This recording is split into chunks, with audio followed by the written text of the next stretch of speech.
Vamos a comenzar. Y dice, capítulo 2, en el santuario de la bendición. Dice, en la víspera de la partida, el asistente Jerónimo nos condujo al santuario de la bendición, situado en la zona dedicada a los servicios de auxilio, donde, según nos aclaró, recibiríamos la palabra de mentores iluminados, habitantes de regiones más puras y más felices que la nuestra.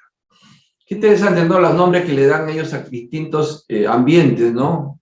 Distintos lugares. Tenemos Ministerio de Auxilio, Ministerio de Regeneración. En el anterior libro estaba las almas gemelas, ¿no? Un nombre muy sugestivo del trabajo que hacen allí. Y aquí se llamaba el Santuario de la Bendición. Iban allí a recibir orientación de espíritus más puros que ellos, ¿no? Más elevados espiritualmente. El orientador no deseaba partir sin una oración en el santuario, lo que hacía habitualmente antes de entregarse a los trabajos de asistencia bajo su directa responsabilidad. Al atardecer, según el programa trazado, estábamos todos en un enorme salón, singularmente dispuesto, donde se destacaban grandes aparatos eléctricos al fondo, atrayendo nuestra atención. Verán ustedes, queridos hermanos y queridos amigos, que cuando se describen que hay aparatos eléctricos en el mundo espiritual, nuevamente recordarles que todo lo que se inventa en el mundo espiritual, luego años después es inventado aquí en la tierra. La reducida asamblea era selecta y distinguida. La administración de la casa no recibía más de 20 expedicionarios cada vez, y en razón de esa norma, solo 3 grupos de socorro, listos a partir camino de los planos inferiores, aprovechaban la oportunidad. O sea, todos estos grupos que estaban allí ahorita esperando recibir la bendición, iban a ir a las regiones inferiores. Componíamos un total de 20 entidades, 20 espíritus, un conjunto de 12 presidido por una hermana de aspecto venerable de nombre Sempronia, que se consagraría al amparo de los asilos de niños desprotegidos, y el grupo dirigido por Nicanor, un asistente muy culto y digno que se dedicaría por algún tiempo a la colaboración en las tareas de asistencia a los locos de un antiguo hospicio, y nosotros los compañeros encargados de auxiliar a algunos amigos en proceso de desencarnación. Miren, esas 3 tareas. La primera tarea del primer grupo, dirigido por una hermana Sempronia, y usted dice esos nombres raros, no, son nombres de Brasil, pues. Por eso que son nombres no comunes para nosotros. Que se iba a encargar de amparar a los niños desprotegidos que están en los asilos. El otro grupo se iba a encargar de los locos en un antiguo hospital, o sea, un antiguo hospicio. Y ellos iban a encargar, algunos amigos, ¿se acuerdan que son 5 trabajadores que están encarnados, que van a desencarnar en la tierra, y ellos iban a ir a atender esos procesos de desencarnación? El instructor Cornelio, director de la institución, atendido por un asesor, conversaba con nosotros demostrando sencillez e hidalguía, magnanimidad y entendimiento. Desde sus inicios en nuestra administración, explicaba, procuramos establecer el aprovechamiento máximo del tiempo. Para lograr esa situación, desde hace mucho no recibimos indiscriminadamente a los grupos de socorro. Reunimos a los conjuntos de servicio de acuerdo con las situaciones a las que se destinan. En el inicio de recepción a los que van a prestar servicios en la corteza, acuérdense que la corteza es la tierra, donde estamos nosotros ahorita. No atendemos a colaboradores encargados de operar exclusivamente en la zona de desencarnados, como son las estaciones purgatoriales y las que se clasifican como francamente tenebrosas. Hay que ordenar las palabras y seleccionarlas, creándose un campo favorable a nuestro propósito de servicio. La conversación crea el ambiente y coopera en definitiva para el éxito o para la negación. Más allá de eso, como esta casa está consagrada al auxilio sublime de nuestros gobernantes que habitan en planos más altos, no sería justo distraer la atención y sí consolidar bases espirituales con todas las energías a nuestro alcance, en el que puedan aquellos gobernantes lanzar los recursos que buscamos. Comprendiendo la extensión de las tareas por hacer y el respeto que debemos a aquellos que nos ayudan, somos del parecer que necesitamos sanar los viejos desequilibrios de las intromisiones verbales innecesarias y muchas veces perturbadoras y disolventes. Mientras oíamos sus argumentos encantados, cayó por unos instantes y continuó. Además de eso, el profeta dijo, hace muchos siglos que la palabra dicha a su tiempo es como una manzana de oro en un cesto de plata. La palabra dicha a su tiempo es como una manzana de oro en un cesto de plata. Porque la palabra dicho fuera de tiempo, fuera de lugar, es una impertinencia. Por eso nosotros como espíritas debemos estar atentos de que lo que hablemos sobre el espiritismo debe ser en el momento preciso. Y allí yo me voy a referir a lo que decía Jesús, que no debemos alimentar a los chanchos, a los cerdos, con perlas. Dice, no alimentéis con perlas a los chanchos. Yo cuando le escuchaba eso cuando era chico, decía, pero ¿quién cabeza se le va a ocurrir alimentar a un chancho con perlas? Son cosas valiosas. Para un chancho lo mismo es un tacho de basura que un alfajor, lo mismo. No hay diferencia para el cerdo. Y eso se entendí que es la palabra. Y nosotros diríamos que es el mensaje espírita. No malgastarlos sin ofender a los chanchos en personas que todavía no están preparadas para recibirlo. Poco se van a burlar, te van a escuchar, te van a ver como bicho raro, de qué planeta eres, de cuál te fumas, esas porquerías se dañan a tu cerebro, cualquier cosa te pueden decir. Entonces, no, nosotros tenemos que saber en qué momento esa manzana de oro podemos compartirla. ¿Y cómo vamos a compartirla? Cuando las personas que nos conocen y han visto nuestra conducta años atrás comienzan a ver nuestra transformación, nuestro cambio, entonces solitos van a caer. Porque te van a preguntar, ¿qué te pasa? ¿No? ¿Por qué? Nos hacemos las importantes, entonces decimos, sabemos qué pasa, ¿no? ¿Por qué? No sé, te noto raro. ¿Será que me cambié el cabello? No sé, estoy más delgado. No es eso. Me bañé hoy día. Tampoco es eso. Entonces ahí uno ya se da cuenta de que las personas están notando que estamos actuando distinto a como actuábamos antes. Esa es la mejor publicidad que podemos hacer. No ponerme acá, como se ponen, yo amo a Jesús, no se ponen acá polos, ¿no? No, ama a tu prójimo, y si me hago, salgo y se le cruza el perro y le meto una patada. No, pues, no necesitamos esas cosas, ¿no? Para decir de que estamos cambiando. Bien, continuamos. Dice, dice, si estamos por lo tanto verdaderamente interesados en la elevación, debemos conocer exactamente el valor del tiempo. ¿Cuándo es el tiempo? Definiendo cada cosa y situación en su propio lugar, para que la divina potencia de la palabra sea en nuestras acciones el colaborador del Padre. Por eso yo con una persona que no me hace caso ni siquiera porque ve que uno está distinto, entonces yo le digo, no es su tiempo, no es su tiempo. Respeto, no es su tiempo. Todos tenemos un tiempo. Si nosotros estamos acá, porque es nuestro tiempo. Estamos recibiendo esa manzana de oro. Ahora, si la queremos comer, ya es decisión de cada uno. Sonreímos satisfechos. Nada más razonable y constructivo, opinó Sempronia, la destacada orientadora que dirigía por primera vez la expedición de socorro a los huérfanos encarnados. Miren cómo Dios no abandona a nadie. ¿Ven? Envía espíritus especialmente a trabajar con aquellos que están abandonados, esos niños huérfanos. El dirigente del santuario, reconociendo quizás nuestra necesidad de esclarecimiento en cuanto al uso de la palabra, prosiguió. Una pregunta que pueden hacer, me la estoy haciendo. Pero ¿cómo pueden ayudar a los huérfanos los espíritus? Moviendo corazones. Influenciando en personas que ellos creen que pueden ayudarlos. Mueven corazones. Porque los espíritus no van a venir a abrazarlos, ¿no? Pues sí, te pueden abrazar. Pero no pueden hacer algo así concreto, sino más bien ir influenciando y protegiéndoles, moviendo corazones también para personas que los protejan. En la mañana, por ejemplo, antes que me llamaran por teléfono, yo ya sentía de que a las personas que ayudamos estaban necesitando en estos momentos, estaban muy necesitados. Y entonces, cuando me hicieron la llamada, yo dije, ya estaba esperando esta llamada. Sí, porque hoy ya no tienen que comer. Así, literal, ¿eh? No que Entonces le dije, bueno, de una vez procedan, compren lo que tienen que comprar.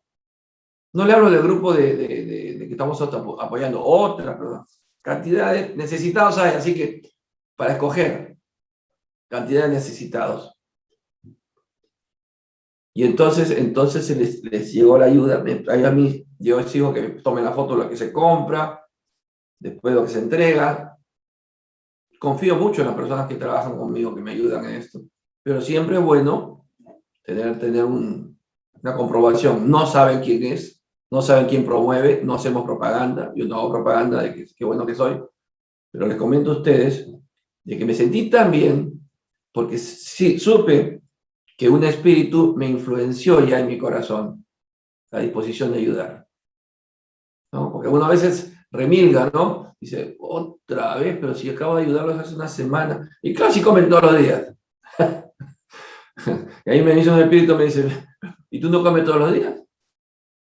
Sí, no, tienes razón. Pero ya uno tiene la predisposición. Entonces, cuando los espíritus ya te buscan, saben de porque tu corazón ya está cambiando, ya está siendo generoso, estás entendiendo lo que es compartir. Es lamentable que se dé tan escasa atención en la tierra al poder de la palabra, actualmente tan desmoralizada entre los hombres.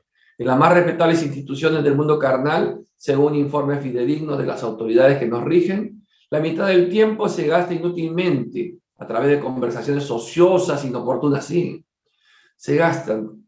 Así que cuando yo estoy aquí trabajando y está prendida la televisión y ponen un programa ahí en el laboratorio de estos, de Amor Amor y tanta cosa, haciendo que Gigi Mitres es amiga y paciente mío. No tengo nada contra ella, sino el contenido de ese programa.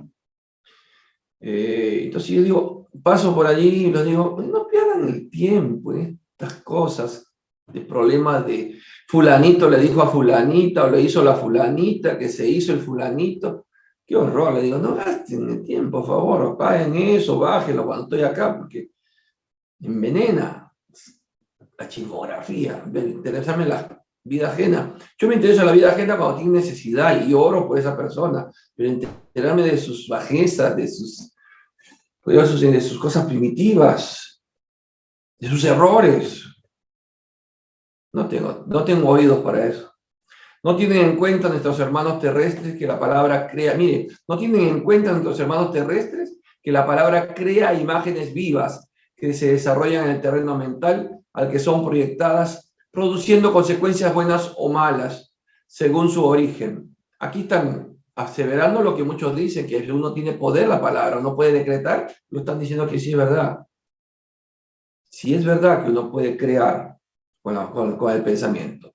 Estas formas naturalmente viven y proliferan y considerando la inferioridad de los deseos y aspiraciones de las criaturas humanas, semejantes creaciones temporales no se destinan sino a servicios destructores a través de formidables pesares, aunque invisibles. Por eso, por ejemplo, el mal de ojo existe. No existe el mal de ojo. ¿Por qué? Porque has tenido un pensamiento negativo contra esa persona. No que tu ojo sea fuerte, sino tus pensamientos son negativos. Ay, esa mujer o ese hombre tiene una mirada muy fuerte. Oh, qué mirada fuerte. Es la misma. Lo que pasa es que sus pensamientos, sus sentimientos no son buenos. Envidian. Entonces ves una criatura, ves un animalito, ves una planta y dices, ay, como quisiera tener esta planta, ¿no? Si me voy a estar tal por cual. Lanzamos el pensamiento. Esa planta es un ser muy sensible, ese animal también, ese niño también. Y entonces en la noche el niño hace fiebre y hay que buscar al que le sopa el cuerito, le jala el cuerito, la cinta, el papel, el rezo, el huevo, lo que sea. Viene un magnetizador que no sabe que es magnetizador. No, esa señora es una rezadora, ese señor rezador, él no sabe que es un magnetizador. Y utiliza el magnetismo y absorbe esa energía. Y entonces lo limpia, ¿no? Allá en Argentina se tira el cuerito, no, Josefa, tirarle el cuerito. Bueno, ¿por qué? Porque ese pensamiento de esa persona ha sido un pensamiento destructivo. Se notaba claramente el interés de sus definiciones que despertaban a los oyentes y después de una pausa más larga añadió, toda conversación prepara acontecimientos de conformidad con su naturaleza.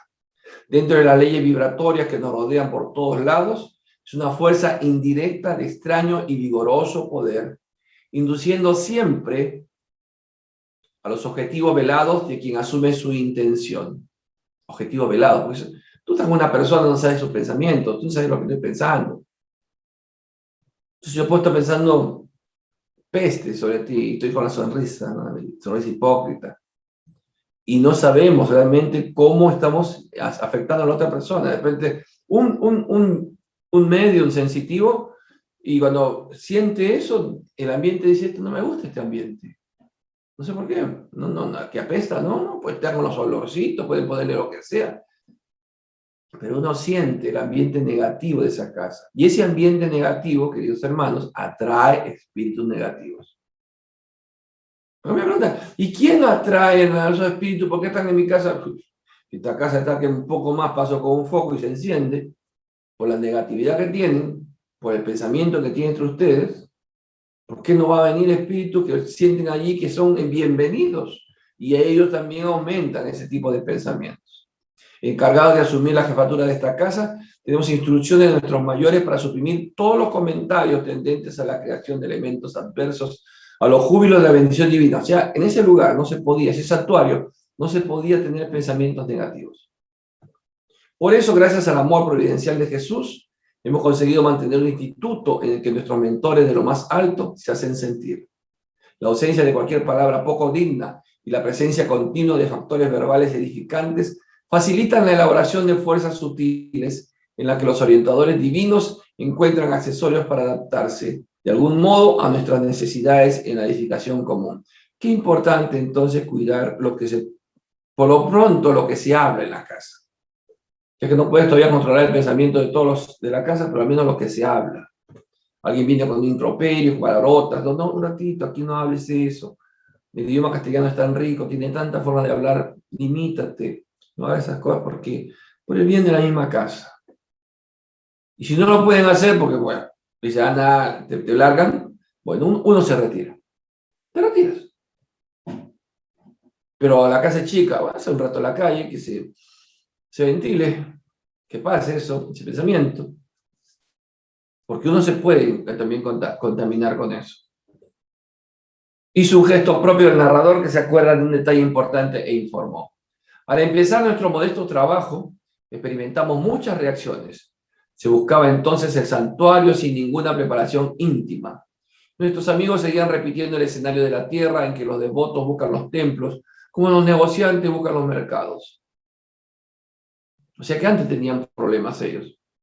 Claro, los templos, las casas espíritas, tampoco somos exentos de eso, se llenan de muchas personas que vienen con todos sus problemas y sus cargas, ¿no? Por eso cuando insistíamos, cuando nos reuníamos, no hablen afuera, no hagan comentarios, porque uno recién se encuentra, dice, hola, ¿cómo está? ¿Qué tal? Y empieza a hablar con él, cualquier tontería puede uno hablar. Y pasaba eso también. Y eso cambiaba el ambiente y no permitía la relación con espíritus más elevados.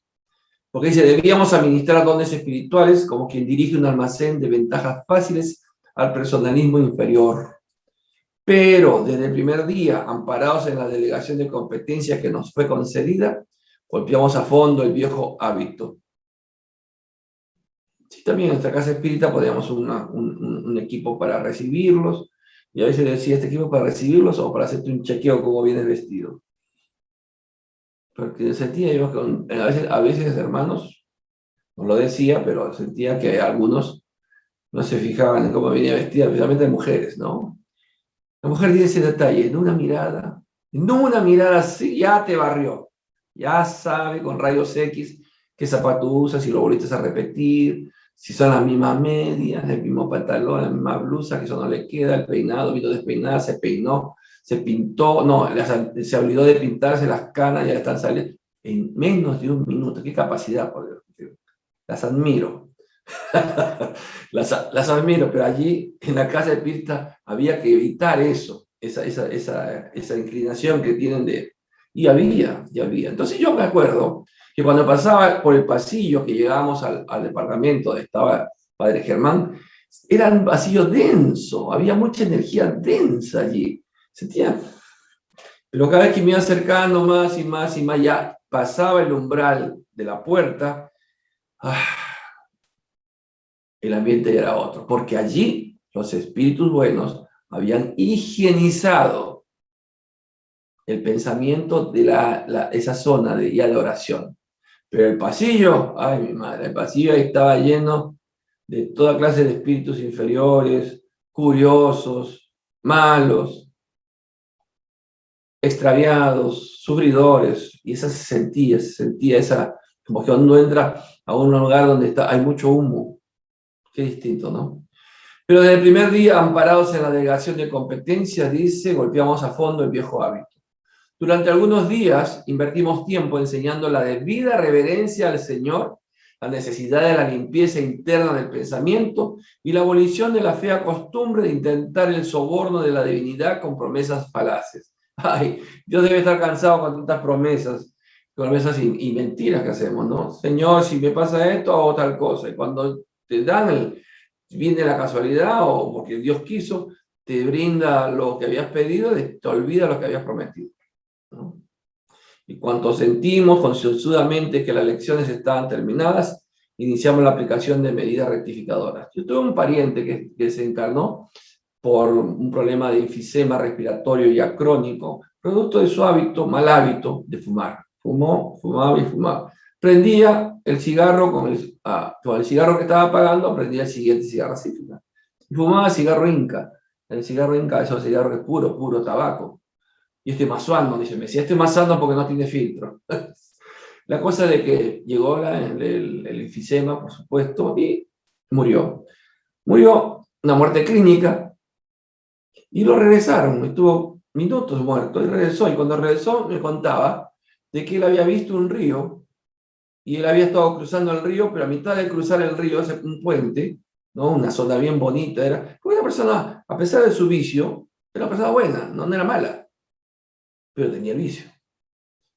Y entonces le habían dicho una voz que le dijo, no, todavía no es tu tiempo, y lo hicieron regresar, y por eso despertó. Bueno, ¿acaso dejó el vicio? No, siguió con el vicio, y después ya la segunda vez, 4 o 5 años después, ya ahí sí, y estaba por morir, y llega a morir. Bueno, estamos en el velatorio, todavía se podía velar, y entonces su hijo, su hija, su nuera, ¿quién más? Y hay otra señora más, muy cercanos a él, familiares de él, prometieron, yo fui testigo, delante de su tumba, Padre, te prometemos que nunca más fumaremos.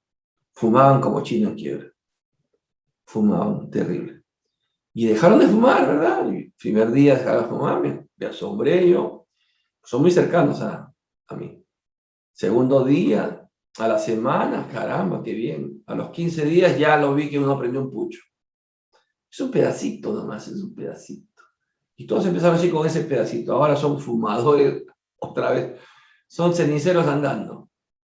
Por eso, acá dice, la fea costumbre de intentar el soborno de la divinidad con promesas falaces. La falacia es una mentira. Y cuando sentimos concienzudamente que las lecciones estaban terminadas, iniciamos la aplicación de medidas rectificadoras. Se instalaron registros vibratorios, esos son los aparatos eléctricos que han visto. Registros vibratorios señalando la naturaleza de las palabras en movimiento. Desde ahí les fue muy fácil identificar a los infractores e impedirles la entrada en la cámara de iluminación donde realizamos nuestras oraciones. O sea, además de ser el santuario, ¿no? Habíamos hablado del santuario, también ya entran a un espacio especial que se llama cámara de iluminación. Entonces hay un detector de pensamientos, vibraciones, claro, porque el pensamiento, igual que la palabra, es una onda, una frecuencia. Entonces tiene un nivel vibratorio. Observando tal vez que alguno de nosotros hacía ciertas consideraciones mentales, observó sonriente. Creemos innecesaria cualquier alusión a la necesidad de mantener pensamientos limpios. Quien busque una casa especializada en bendecir no puede albergar ideas de odio o maldición. Perdón. Un cafecito de cebada. Comprendimos inmediatamente la finalidad de la enseñanza indirecta y delicada y nos callamos, prevenidos en cuanto a la necesidad de resguardar la mente contra las viejas sugestiones del mal. Deseando facilitarnos la expansión de alegría y cordialidad, Cornelio miró fijamente un gran reloj que presentaba simbólicamente en el mostrador la caprichosa forma de un ojo humano de grandes proporciones, en el que dos rayos luminosos indicaban las horas y los minutos, y habló en tono fraternal. Tendremos hoy, según la notificación recibida, hace varios días, dice, recibieron esta notificación, la visita de un mensajero de alta jerarquía. Sin embargo, antes de ese acontecimiento excepcional, disponemos de algún tiempo. Considerando el homenaje de amor que debemos a los que nos orientan del plano superior, no conviene emitir nuestra invocación de bendiciones ni antes ni después del horario establecido. Estad pues dispuestos los cooperadores. Y fijando la mirada en los tres encargados del servicio, añadió: mientras hablo, particularmente con los jefes de las misiones, tenemos casi una hora para el intercambio de ideas constructivas. Cornelio se dirigió de modo confidencial a nuestros orientadores y, fraccionados en pequeños grupos, entablamos conversaciones amigables. Atendiendo a mi petición, el padre Hipólito, como le llamamos en la intimidad, me presentó al asistente Barcelos, del grupo de servidores que se destinaba a la asistencia a los locos. Fue profesor en el plano físico y se interesaba cariñosamente por la psiquiatría bajo un nuevo prisma. Me acogió amablemente y después de los primeros saludos preguntó: ¿es la primera vez que interviene en una expedición socorrista? De hecho, dije, es la primera. He acompañado a diversas misiones de auxilio a la tierra, pero en condición de estudiante. ¿Se acuerdan? Me venía como estudiante, a observar, a mirar, a aprender. Ahora ya iba a ir en misión, con reducida posibilidad de cooperación. Pero ahora el asistente Jerónimo aceptó mi ayuda y aquí estoy dispuesto. O sea que André Luis iba madurando también como espíritu. Me dirigió una mirada en que revelaba satisfacción y sorpresa y comentó: el trabajo siempre beneficia. Escuchen bien, el trabajo siempre beneficia. Por eso nosotros tratamos de ser trabajadores de la última hora, trabajadores espíritas.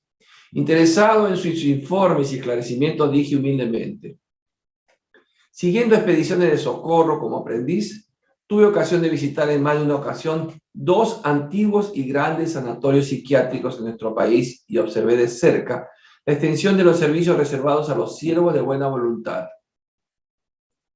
en esas casas de purificación y dolor. Las actividades de asistencia son allí, a mi modo de ver, de los más meritorios. ¿Se acuerdan la última casa que visitó? Cuando fue a ver a Marita, ¿se acuerdan? Marita estaba en un psiquiátrico. Innegablemente convino él. Miren, la locura es un campo doloroso de redención humana. Ya que los locos están redimiéndose, están rescatando deudas. Por eso hay que tener tanta piedad a un loco, no despreciarlos. Tengo motivos particulares para dedicarme a ese sector de la medicina espiritual y le aseguro que difícilmente encontraríamos en otra parte tantos dramas angustiosos y problemas tan complejos. ¿Y ha obtenido muchos resultados con su esfuerzo?, pregunté con curiosidad. Sí, dijo. Vengo archivando conclusiones interesantes en ese sentido. Y estimo que con excepción de rarísimos casos, todas las anomalías, escuchen bien eso, con excepción de rarísimos casos, todas las anomalías de orden mental derivan de los desequilibrios del alma. Los psiquiatras se van de espalda. ¿Qué va a hacer del alma? Porque el psiquiatra no cree en Dios, la mayoría. Entonces dicen, no puede ser, son desequilibrios, no, hay problemas químicos ahí, desequilibrios químicos, y cualquier explicación menos que sea un desequilibrio del alma, porque no reconocen que tenemos alma.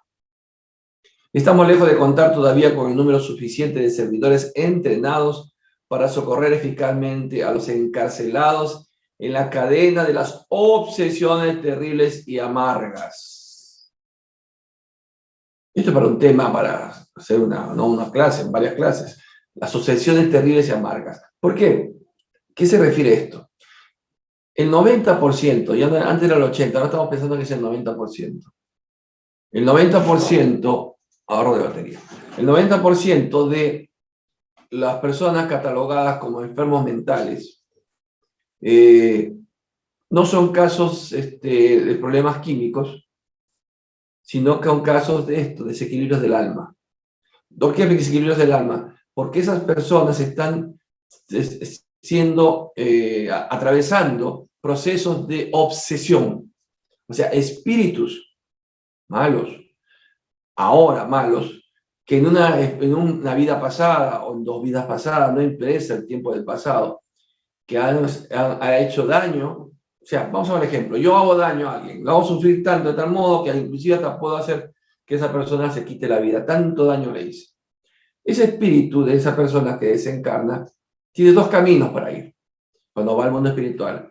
O perdona lo que yo le hice, y entonces eso le hace elevarse espiritualmente y se va a las regiones más elevadas, o decide vengarse. Porque piensa de que yo le hice daño. No, piensa, yo le hice daño. Entonces quiere vengarse por sus propias manos. Al tener ese pensamiento en el momento del desprendimiento del cuerpo físico, entonces atrae espíritus inferiores muy buenos, muy poderosos, que lo llevan a las regiones inferiores y comienza su entrenamiento, entrenarse en el odio. Y pueden ir albergando años y años de odio. No me puede hacer nada a mí en ese momento, porque yo puedo escaparme, huir, o soy atormentado por otras razones, por lo que hice, por el daño que hice, voy a regiones inferiores, pero él todavía no puede vengarse, no está en esa capacidad, no sabe.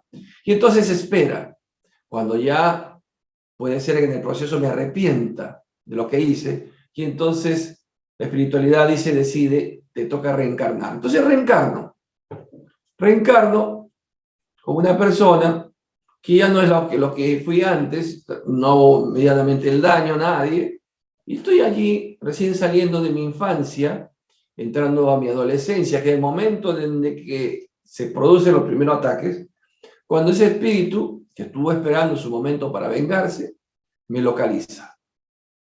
Y entonces comienza a influenciar en mi mente. Yo tengo 14, 15 años, hasta un poquito menos, 12, 13, 14 años, dentro de la pubertad. Y entonces allí donde vemos al niño, al adolescente, a la niña, al adolescente, que comienza a tener cambios en su personalidad. Comienza a tener manías. Puede ser no querer bañarse, aprender a apagar la luz, movimientos repetitivos, movimientos que seguía lo tilda, no, lo que pasa tiene TOC, todos los nombres que le pueden poner a la psiquiatría. Y comienza el ataque, venciendo ese espíritu poco a poco a las resistencias naturales que tiene un espíritu. Llega el momento en que ya rompe toda la defensa, entonces ya comenzamos ya a verlo, comenzamos a soñarlo, comenzamos a hacer trastornos del sueño, comenzamos a escuchar voces, comenzamos a ver imágenes terroríficas, y entonces el psiquiatra nos dice esquizofrenia. Sonaste. Maníaco-depresiva, obsesiones suicidas, te pone el cliché que tenga. Empieza la medicación. Métale medicación. No quiero decir los nombres porque no interesan los nombres médicos, los medicamentos, pero empieza. Todas las terminan en inato, casi todos. ¿No? Las aprazolanes, tanta química que le meten. Porque no saben otra cosa que hacer. No estoy criticando a la psiquiatría, por si acaso a mí me apasiona la psiquiatría. Si no hubiera sido homeópata, hubiera sido psiquiatra. Me apasiona la mente humana. Hacen lo que pueden, lo que saben, pero allí está ese trabajo que hacen estas obsesiones terribles y amargas hasta el momento que explosiona el cerebro, ya rompe las uniones sinápticas con el espíritu y entonces se vuelve loco, ya hizo las cosas y son encerrados, especialmente cuando no hay forma de mantenerlos en la casa. No hay forma, son peligrosos para ellos mismos. Dice, es tan grande la cantidad de enfermos en ese particular que no tenemos otro recurso más allá de la resignación. ¿Sí? Yo conozco padres que sufren mucho cuando ven que sus hijos ya no tienen remedio y vienen acá, ayúdennos a algo. Tratamos de hacer todo lo posible. Muchas veces la medicación ha hecho más daño que la misma obsesión. Continuamos de esa forma, atendiendo superficialmente y esperando por encima de todo la providencia divina. En los casos de persecución sistemática de las entidades vengativas y crueles del plano inaccesible a las percepciones del hombre terrestre, planos inaccesibles a la percepción del hombre terrestre. Por eso el psiquiatra no sabe ni ¿Y qué pasó? Y empieza a poner nombres, ¿no? Pero doble personalidad, bipolar y tantas cosas que le ponen. Son estas persecuciones de entidades vengativas y crueles. Tenemos invariablemente una tragedia iniciada en el presente con la imprevisión de los interesados o que viene del pretérito próximo o remoto, ¿ves? Del pasado viene, de vidas pasadas, a través de pesados compromisos. Porque yo adquiero compromiso, yo hago daño, estoy adquiriendo compromisos ante la divinidad por el daño que le hice a esa persona. Y los compromisos tendrán que ser saldados, son deudas. Y eso permite a estos espíritus, una vez que pueden localizarnos, comenzar con los procesos de obsesión. Si los psiquiatras modernos, mira cómo dice acá, descubriesen el secreto de semejantes hechos, iniciarían la aplicación de una nueva terapéutica basada en los sentimientos cristianos antes de cualquier otra terapia. Estamos hablando de 1946, que el electroshock estaba de moda, ¿no? El que tenía su corriente y lo dejaba. Ya está tranquilo, sí, le vas a quemar el cerebro. Ahora está prohibido eso. Y ahora, por ejemplo, en los institutos psiquiátricos de Brasil, vamos a tomar Brasil porque en Perú no hay, como hay tantos médicos psiquiatras espírita, entonces se aplica la curación o el tratamiento tanto médico como espiritual. Y entonces estos psiquiatras, estos institutos dirigidos por espíritas, trabajan a la par con grupos espíritas especializados en las tareas de desobsesión. O sea, el trabajo es así, viene el paciente, ingresa al instituto psiquiátrico, ¿no? Y comienza el tratamiento, la terapia con los medicamentos, porque hay que tranquilizarlo y cerrar, hay que tratarlo de balancearlo, si sale un problema químico, si le da litio, tanta otra cosa. Pero a la par, ese tratamiento lo piensa hacer el grupo espírita. En sesiones mediúnicas especializadas en la tarea de desobsesión, no las puedo describir acá, porque tendríamos que atender 2 horas sobre este capítulo, en tarea de desobsesión. Entonces, ellos trabajan con él o los espíritus obsesores, buscando que estos espíritus den la oportunidad y perdonen. Porque la mayoría, por no decir todos estos espíritus que están en esa situación de ser obsesores, sufren. Porque son siglos que pueden haber estado en esa situación de esperar, de alimentándose de odio, desprendiéndose casualmente por ese mismo odio que tienen de sus seres queridos. Porque ustedes no lo crean, esos espíritus tienen papá y mamá, han tenido papá y mamá, hermanos. Lo que pasa es que el odio los ha consumido, se los ha alejado de ellos. Entonces, cuando empieza la sesión de terapia desobsesiva, se apela a esos recursos para que venga el espíritu de la mamá, el espíritu más querido de este obsesor, para que comience a conmoverlo. Y así este obsesor se dé cuenta del error que está cometiendo, lo que se está perdiendo por haberse abrazado a ese odio, y se le ofrece la oportunidad de poder redimirse, salir de ese círculo de maldad y poder relacionarse nuevamente con esos seres queridos. ¿Funciona? Funciona, queridos hermanos, funciona. Pero este grupo espiritual, este grupo mediúnico de personas encarnadas como nosotros, es un grupo especial.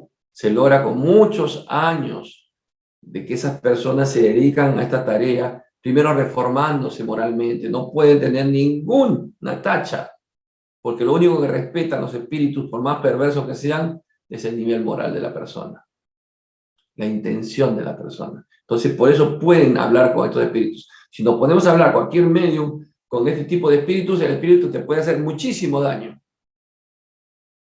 Pues es peligroso trabajar. No crean, yo trabajo con los espíritus de la Ouija. Por ejemplo, la Ouija. Porque la Ouija, cuando estos muchachos se ponen así a hacer la Ouija, esos espíritus que no son los perversos que estoy hablando, espíritus simplemente burlones, chacoteros, se quedan allí y comienzan a influenciar el pensamiento y los chicos empiezan a tener crisis, tantas cosas, ¿no? Si imagina trabajar con estos espíritus que sí son perversos, seguimos.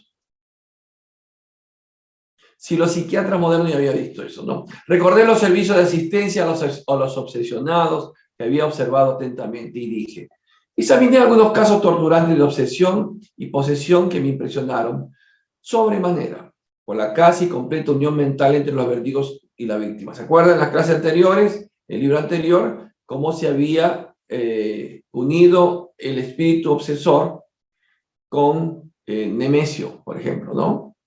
O con Gilberto no, con Nemesio.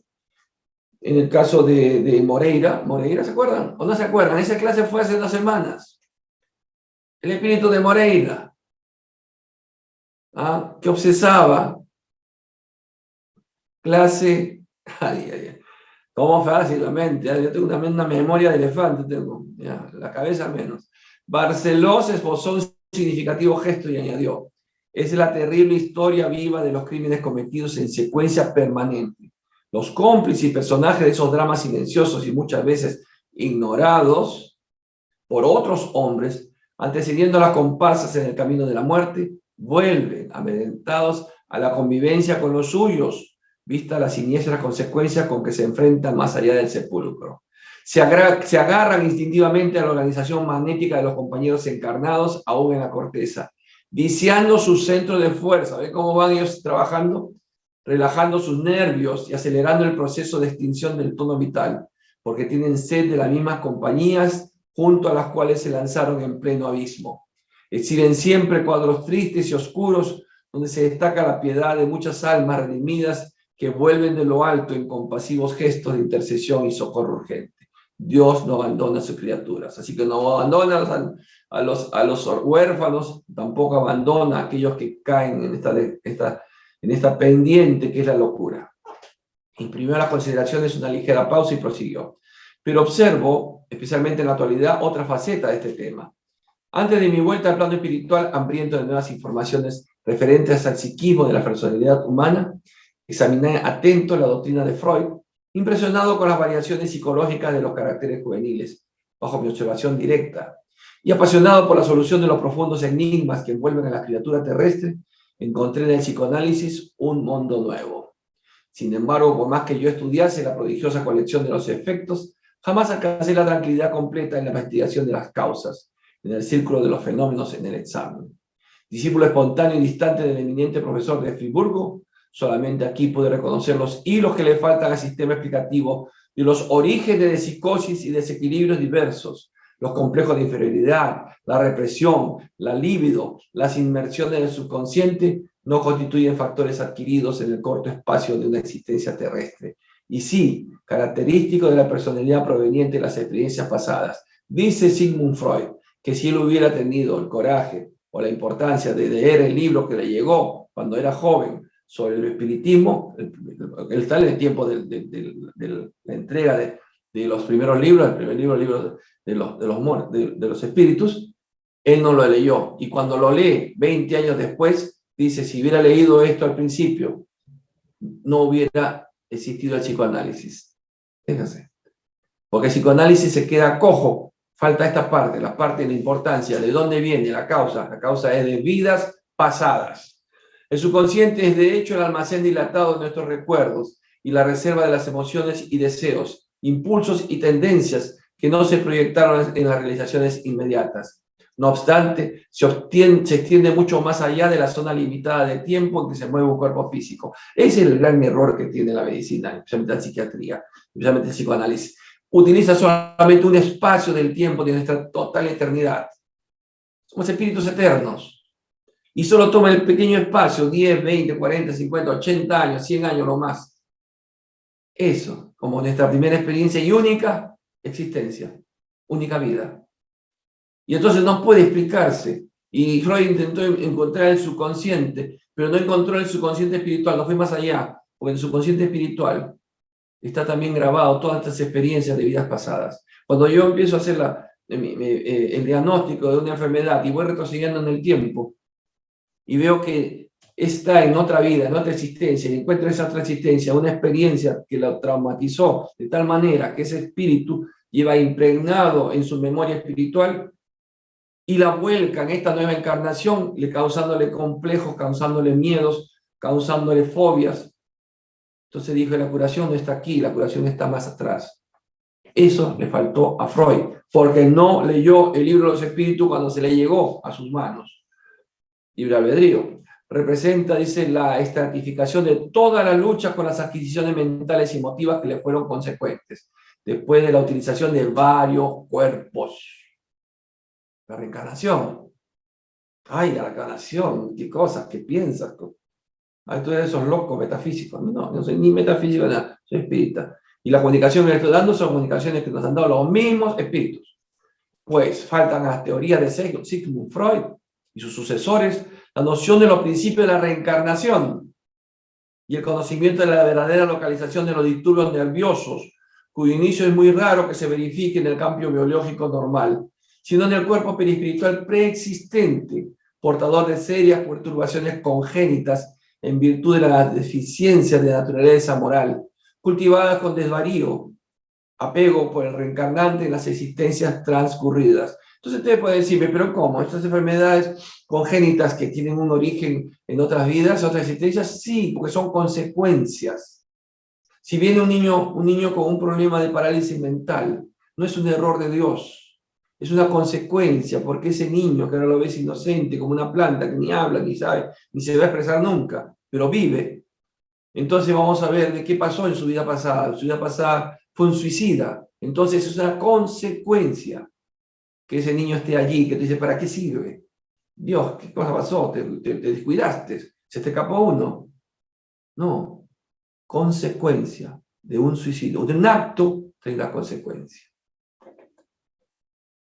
O cuando viene acá a la consulta médica, personas que vienen frustradas, que no tienen alegría de la vida, teniendo todo. Conozco personas así, teniendo todo lo que material puede pensar, lo pueden tener, porque tienen las posibilidades. Pero no son felices, son infelices, son depresivos, sentimientos de culpa, de vidas pasadas, porque su espíritu trae impregnado el daño que hiciste a uno o a muchos y no te perdonas. Entonces viene las terapias del perdón, pero se queda en esta encarnación, error. Las terapias del perdón deben seguir, porque mi falta no fue en esta vida, pero yo no recuerdo haber hecho tanto daño para no poder perdonarme. ¿Qué habré hecho? Entonces ahí por lógica tenemos que entender que hubo otra existencia. Y en esa otra existencia metiste macanas, hiciste tonterías, hiciste daño y te arrepentiste. Y ahora estás aquí y no te explicas por qué. Cuando te encontramos a través del tratamiento, la persona va retrocediendo y encuentra en su sueño, se acuerda de situaciones en las cuales estuvo y piensa que es un sueño. No, tú estuviste ahí, tú hiciste ese daño, tú hiciste ese sufrimiento y ahora estás cargando esa culpa, verdugo y juez al mismo tiempo. Perdónate. Y recién puede perdonarse.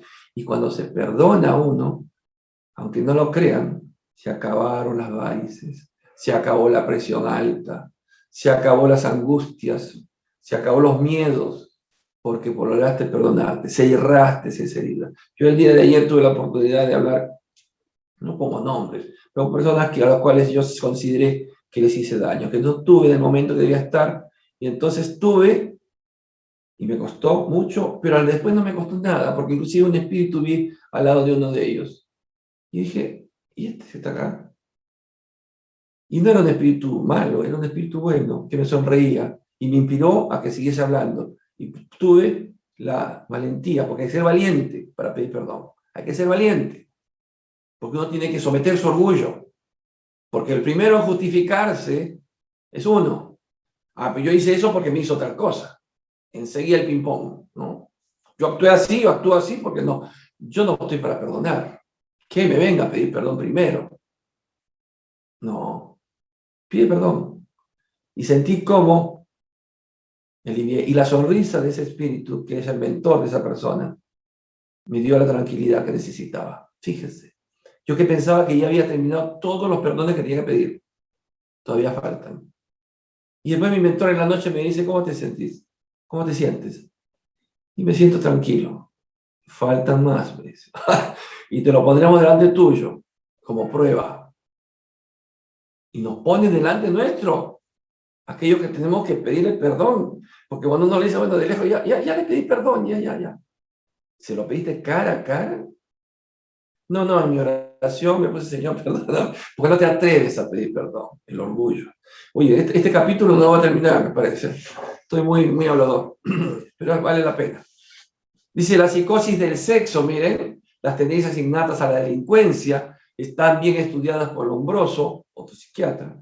Los deseos extravagantes, la excentricidad muchas veces lamentable y peligrosa, representan modalidades del patrimonio espiritual de los enfermos, patrimonio que resurge de muy lejos en virtud de la ignorancia o del posicionamiento voluntario de la personalidad en círculos inarmónicos.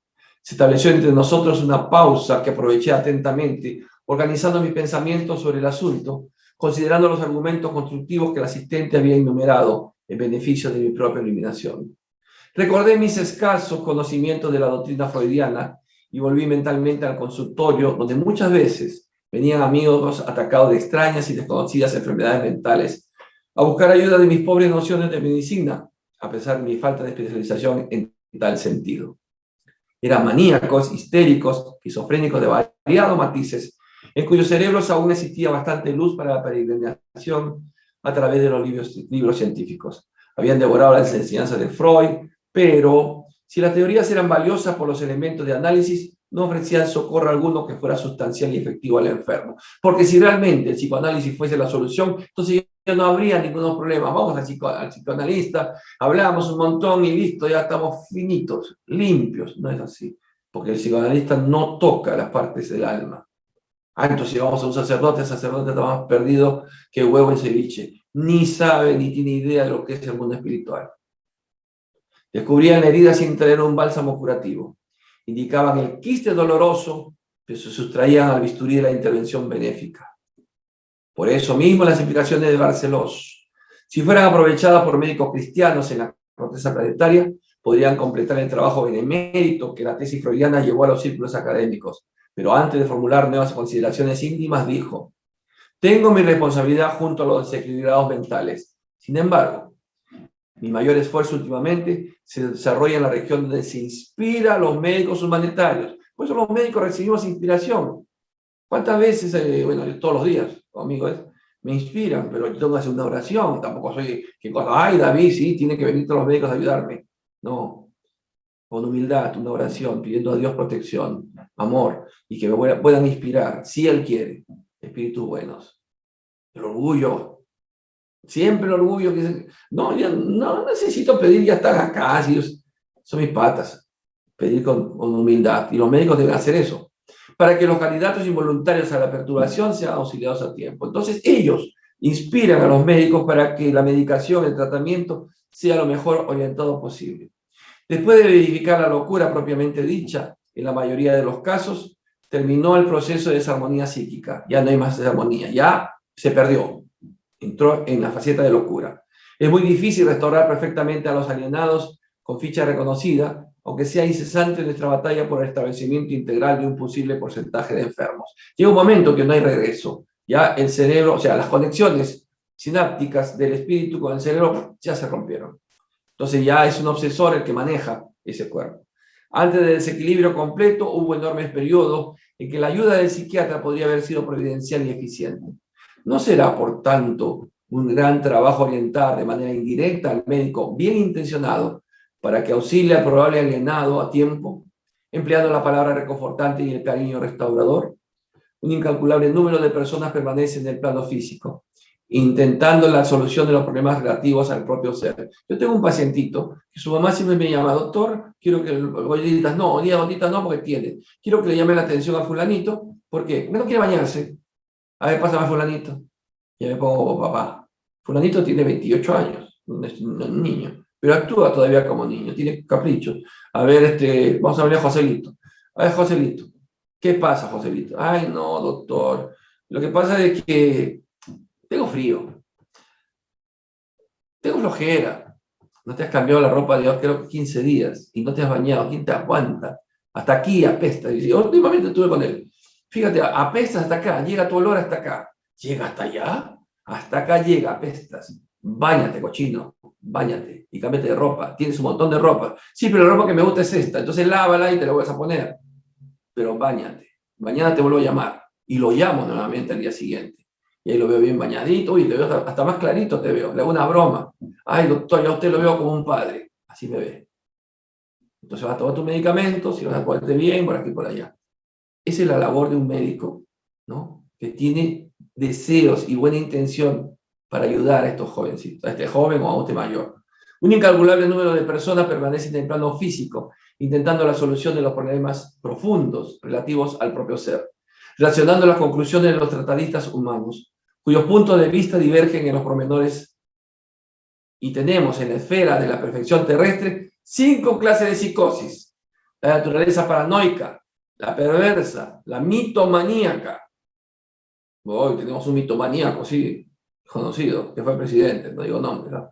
Ciclotímica e hiperemotiva, englobando respectivamente la manía de las persecuciones, el delirio de grandezas, los desequilibrios y flaqueza de orden moral, la histeria y la mitomanía, los ataques melancólicos y las fobias y crisis de angustia. O sea, ellos han identificado 5 clases de psicosis. El interlocutor sonrió, hizo una pausa y continuó. Esta es la definición científica de nuestros amigos que, como nosotros antiguamente, solo poseen el recurso de diagnosticar y analizar en el cuerpo físico. Los arabescos de oro sobre la arena del Sahara no hallan el desierto menos árido. Así pasan con la terminología brillante sobre el cuadro oscuro del sufrimiento. Necesitamos divulgar en el mundo el concepto moralizador de la personalidad congénita, en proceso de mejoría gradual, esparciendo enunciados nuevos que atraviesen las zonas de raciocinios falibles del hombre y penetren en su corazón, restaurando su esperanza en el futuro eterno y reforzando el ser en sus bases esenciales. Las nociones sobre la reencarnación renovarán el paisaje de la vida en la corteza terrestre. Cuando la reencarnación sea algo aceptado por todos, la ciencia diga sí, se ha demostrado que la reencarnación es una verdad, sea natural la reencarnación, ¿cómo va a influenciar en nosotros? Va a proporcionar a la criatura no solamente las armas con las que debe pelear contra los estados inferiores de sí mismo, sino también el remedio eficiente y saludable. Claro, porque si yo creo ya en la reencarnación, entonces voy a tener explicaciones por qué me comporto así, por qué estoy pasando estos problemas, tanto físicos como morales, por qué. Y entonces sabré también que voy a volver a reencarnar. Entonces digo, caramba, si voy a volver a reencarnar, estoy tonto de querer reencarnar en la misma situación. ¿Qué debo hacer para no reencarnar de la misma forma? Me van a preguntar, me van a preguntar. Entonces buscarán y dicen, tienes que hacer el bien. Eso solo. Eso es fácil. ¿No es fácil? No es fácil hacer el bien. Y más cuando uno arrastra toda una serie de reminiscencias del pasado de hacer el mal. Pero hacer el bien, queridos hermanos, es lo más importante que hay que hacer para poder avanzar y pensar que nuestra próxima reencarnación sea mejor que la que estamos pasando. Porque hacer el bien enfrasca sin... Oye, tengo un espíritu acá que me habla pero a una velocidad. Y no me deja ni siquiera mandar mis pensamientos. ¿Qué es hacer el bien? Hacer el bien es vencerse a sí mismo. Es vencer el egoísmo. Porque si yo egoísta no puedo hacer el bien. Entonces ya no. Usted me dice que hacer el bien, pero ya te dice que tengo que trabajar sobre el egoísmo. Claro, hacer el bien es trabajar sobre tu orgullo. ¿Por qué? Porque tienes que bajar tu nivel y ser humilde para ayudar al otro, entender al otro. Toda una serie de transformaciones tendrás que hacer en tu propio yo para poder hacer el bien. Entonces no es tan fácil. ¿Y quién te hizo que sea fácil? Si no, ¿para qué tendríamos que reencarnar? Hace muchos siglos afirmó Plotino que toda la antigüedad aceptaba como cierta la doctrina que si el alma comete faltas, está obligado a expiarlas. Mire, Plotino es que claro estaba, ¿no? Si el alma comete las faltas, están obligadas a expiarlas, o sea, a rescatar la deuda, a pagar las consecuencias, padeciendo en las regiones tenebrosas, regresando enseguida a otros cuerpos para reiniciar sus pruebas. El espiritismo no descubrió la reencarnación viene mucho atrás, el conocimiento de la reencarnación. Lo que hace la reencarnación te la explica. Te explica que no vas a reencarnar en un animal, que es lo primero que la persona dice, ¿dónde es la cabeza que voy a reencarnar en un animal, como creen equivocadamente los hermanos del Oriente? No podemos involucionar, nosotros evolucionamos para adelante, para adelante. Padeciendo en las regiones tenebrosas, regresando enseguida a otros cuerpos para reiniciar sus pruebas. Falta de ese modo, lamentablemente, a nuestros compañeros de la humanidad el conocimiento de la transitoriedad del cuerpo físico. Somos transitorios. Esta es la única vida. No, este es un pedacito de tu existencia, pedacito de esa vida que es eterna. Pero tanto valoramos, ¿no? El débito, la deuda contraída del rescate necesario en experiencias y recapitulaciones diversas. La tenía clara Plotino. Plotino la tenía muy clara. Y no era espírita, ni siquiera existía el espiritismo. Barceló se cayó. Se cayó por unos instantes, mientras yo sopesaba la extensión de su competencia. Tenía el título de asistente con justificada razón, porque no era un simple hermano con la tarea de auxiliar, sino un profundo especialista en el asunto al que se había dedicado con fervor. Su conversación valía por un curso rápido de psiquiatría bajo un nuevo aspecto, que debía aprovechar en beneficio propio para las tareas marginales del servicio común. Por eso los espíritas, psiquiatras, se embeben de estas informaciones. Por eso ven al paciente psiquiátrico, no lo ven como un desequilibrado mental, lo ven como un hermano en proceso de obsesión. Qué distinto. Deseando expresar mi admiración y gozo, comenté reconocido. Oyendo sus consideraciones, reconozco que el misionero del bien, donde se encuentre, es siempre un sembrador de luz. Por eso se le dice a Divaldo, sembrador de luz. Ahí viene el sembrador de luz. ¿No has escuchado? Divaldo Pereira Franco, sembrador de luz, porque es un misionero del bien. Pero él pareció no oír mi referencia elogiosa y prosiguió en otro tono después de una larga pausa. Amigo mío, usted examinó algunos casos de obsesión entre entidades invisibles y pacientes encarnados, impresionándose con la imantación mental entre ellos. Pisamos ahora otro suelo. Nos referimos a la necesidad de esclarecimiento de los hombres delante de sus propios compañeros de plano evolutivo. En el círculo de recuerdos imprecisos, que se traduce por simpatía y antipatía, por eso nosotros reencarnamos y por ahí nos encontramos con algún, no necesariamente familiar, y sentimos simpatía, como podemos sentir antipatía, igual como un miembro de la familia. Yo soy simpático con mis hermanos, bueno, con todos mis hermanos soy simpático. Pero por ahí aparece un primo del cual no soy simpático, me es antipático. ¿Por qué? Por cómo se viste, cómo huele, cómo qué, nada. Se viste bien, no huele mal, pero tengo antipatía, no me cae, no me cae. Es porque hay un tema en vida pasada, seguro, un tema de vida pasada. Veamos el paisaje de las obsesiones transferidas al campo carnal, donde obediencia a los recuerdos vagos e innatos, los hombres y las mujeres unidos unos a otros por lazo de consanguinidad o de compromisos morales, se transforman en perseguidores y verdugos inconscientes entre sí. ¿Ve? Entonces uno tiene el hermano querido, pero tiene con el primo que no lo paso y si le hace daño, yo le hago daño. Estoy cuidándome las espaldas porque sé que algo me puede hacer, cuando no me ha hecho nada. Entramos a un lugar y de repente nos cae mal una persona sin saber, ni me ha saludado, pero ya me cae antipática esa persona. No, no sé, tiene una vibra, no solamente la vibra, es algo que ha tenido tú en vida pasada, porque nos van juntando en escenarios comunes para que logremos nosotros restablecer y poder lograr el equilibrio que hemos perdido de antagonismos de vidas pasadas. Los antagonismos domésticos, voy a tener que cambiar ahora, si me quiere apagar esto. Los antagonismos domésticos, los temperamentos aparentemente irreconciliables entre padres e hijos, esposos y esposas, parientes y hermanos, son consecuencia de los choques sucesivos del subconsciente conducido a recapitulaciones rectificadoras del pasado distante.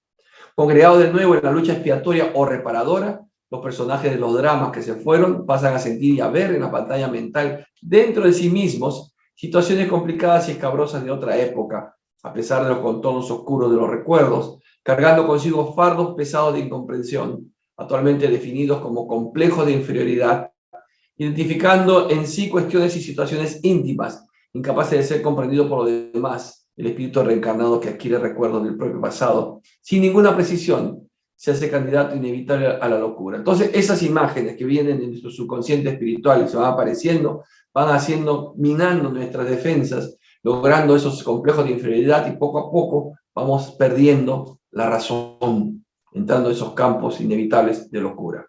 Y en esa categoría, amigo mío, dice, ya es inevitable, en esa categoría, amigo mío, tenemos en la corteza planetaria un porcentaje cada vez mayor de posibles alienados, que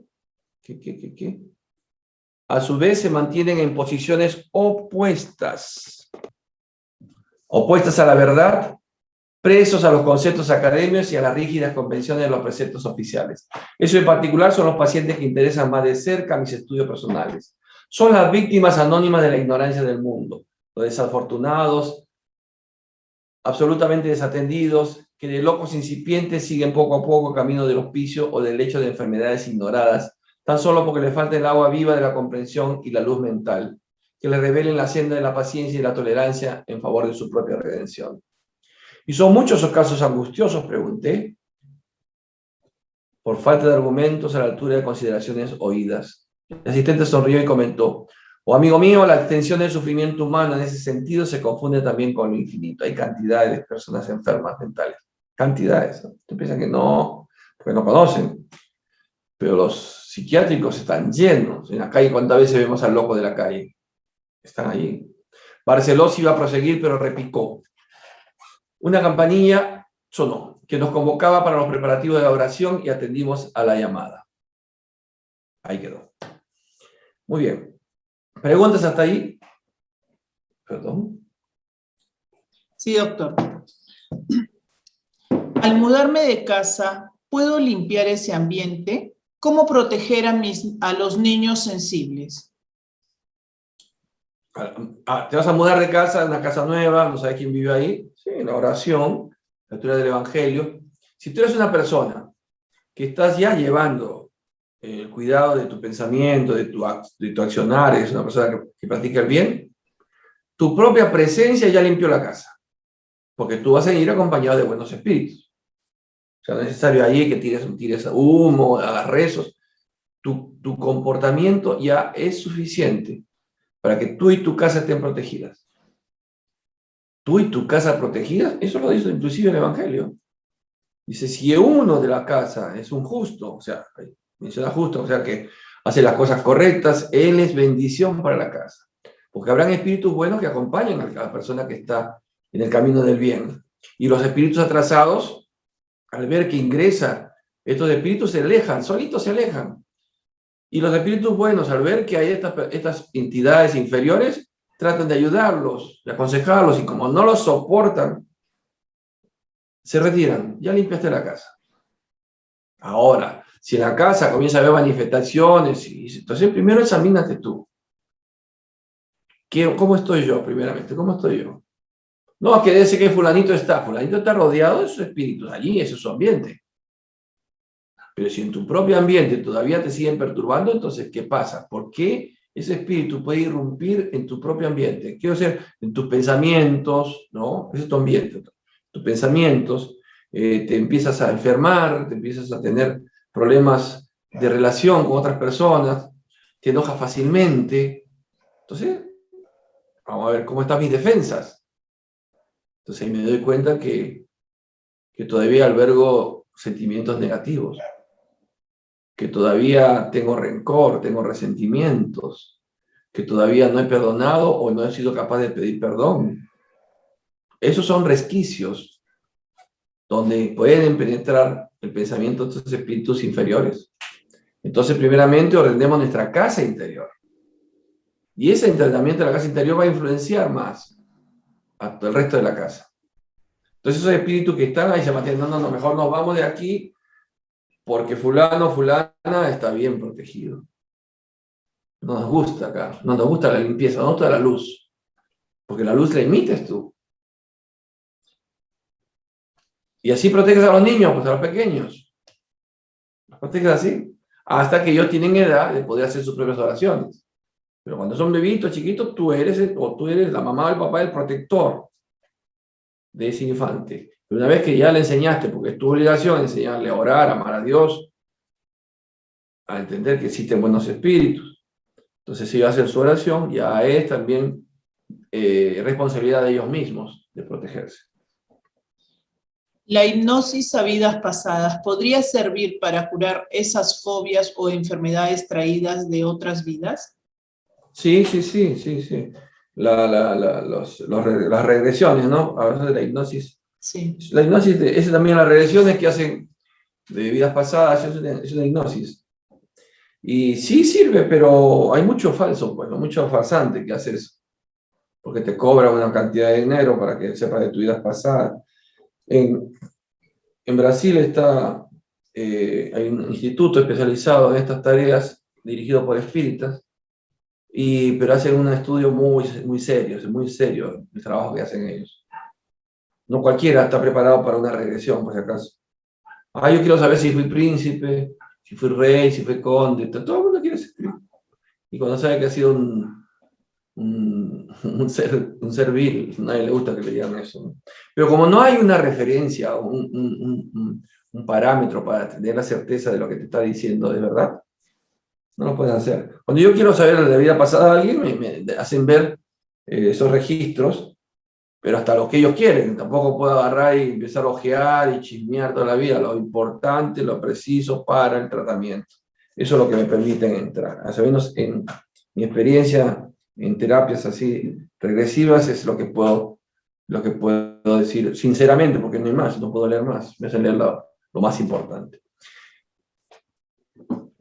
Solo para tener más claridad en mi proceso de aprendizaje, si la espiritualidad se manifiesta de diferentes formas en el encarnado, ya sea mediante un sueño, un mensaje inesperado, voluntad para ayudar, etc. Entonces, ¿dónde queda la voluntad o libre albedrío del encarnado? Es decir, ¿cómo se diferencia una manifestación espiritual en el cuerpo físico del libre albedrío? El cuerpo físico. No, los espíritus lo único que pueden hacer es influenciar, no son determinantes. Ellos me pueden dar el mejor consejo te lo da. Pero tú decides, sí o no. Lo digo por experiencia, años perdidos por haber tomado decisiones equivocadas. Cuando recién he corregido, entonces ahora sí, con los consejos que vienen y el acompañamiento de los espíritus cambió. Ya los espíritus atrasados no me siguen. Me siguen por ahí a ver si yo fallo en alguna cosita, meten su aguja. Pero yo lo desecho. No, ya sé que ese pensamiento no es mío. Entonces te van aconsejando hasta cosas, esto, eso. Pero ¿quién decide? Uno. Uno no puede echarle la culpa a los espíritus por todo lo malo que hace. Salvo cuando ya es un caso de obsesión. Es al revés, ya es obsesión, ya las defensas de uno ya se fueron vencidas. Y entonces es un espíritu obsesor el que toma posesión de ese cuerpo y comete las barbaridades que comete. ¿Cómo sabemos que estamos acompañados de buenos espíritus? Tus actos. Tus actos. Si estás acompañado de buenos espíritus, porque tus actos son buenos. Un buen espíritu no puede acompañar un acto que no sea bueno. Bueno, yo no hago mucho daño. ¿Qué más haces? No mucho. Entonces no estás acompañado de buenos espíritus. Un espíritu no estaba en tu ociosidad, no te va a acompañar. Y menos en tu indiferencia por el que sufre. Ora al menos, de corazón, por aquellos que sufren. Pero ¿quiénes sufren? En el grupo nomás, ¿cómo están poniendo cada rato? Oremos por el hermano que está enfermo, oremos por el hermano que ha desencarnado. Y tienes tareas para todo el día. Sí, pero no me puedo porque yo tengo esto, que tengo lo otro, que... Excusas. Por eso, ¿cómo saber que tus actos, cómo estás actuando en esta encarnación, en esta vida? Actuando bien, no tengas dudas, estás acompañado por buenos espíritus. Actuando mal, no tengas dudas, estás acompañado por malos espíritus. Por afinidad, es una ley. No hay más preguntas, doctor. No hay más preguntas. Muy bien. Fíjese que la riqueza de información que nos dan las enseñanzas de André Luis, pero es apasionante, ¿no? Miren, en el terreno de la psiquiatría, todo el enriquecimiento que tendría la psiquiatría si enfocara, su enfoque fuera distinto y vea que el origen de los males, como bien decía este espíritu, es el alma, ¿no? Es el alma. Muy bien. Nosotros sigamos en lo nuestro y ellos sigan en lo suyo. Vamos entonces a despedirnos. Que Dios nos bendiga a todos, Jesús nos ilumine y que nos inspire. Hasta mañana, hermanos. Mucha paz a todos. Chao. Por favor. Hasta mañana, doctor. Hasta Muchas mañana. gracias. Chao. Chao. Chao, Josefa. Chao, Irma.